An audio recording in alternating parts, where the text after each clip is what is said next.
Je vais d'abord montrer les bras isolés. Les bras en haut, ouverts, contraction avec le haut du dos, ouvert, tomber, les bras montent, revenir, les bras côté, les bras en ligne, puis une bulle, et enfin les bras derrière. Au niveau des jambes, ça nous fait un demi-plié, tendu, reculer le pied droit, repousser, tomber en avant, repousser, tomber sur le côté, repousser, et sauter.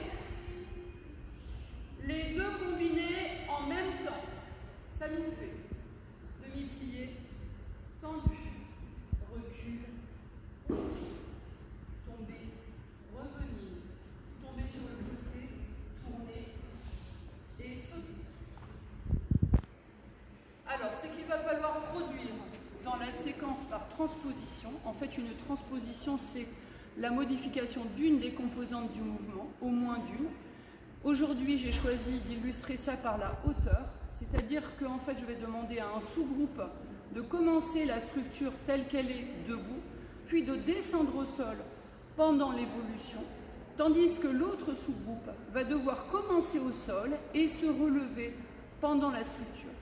Donc, par exemple, si on veut commencer au sol, on peut avoir l'intention de commencer ici et de faire tout simplement au début, pendant le demi-plié, de descendre ici, pour remonter ici, pour contracter, par exemple, en haut, et continuer la suite avec toute votre imagination. Ce qui fait qu'on va avoir une juxtaposition, en fait, de gens qui font des mouvements debout, d'autres qui les font au sol. Le spectateur va avoir comme ça un contraste d'espace.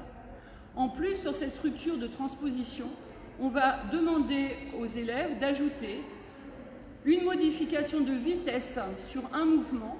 Donc par exemple, pour passer sur un mouvement à un moment donné complètement ralenti, d'accord, par exemple sur la bulle, ou bien au contraire accélérer, tout d'un coup une accélération, et également un changement d'énergie pour avoir sur un des mouvements, par exemple, une énergie saccadée.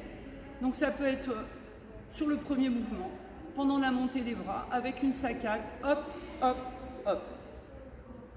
Voilà, donc la juxtaposition de la production de ces deux sous-groupes sont faites pour surprendre le spectateur, puisque l'intérêt des procédés de composition, je rappelle, c'est de créer des surprises et des effets visuels sur le spectateur.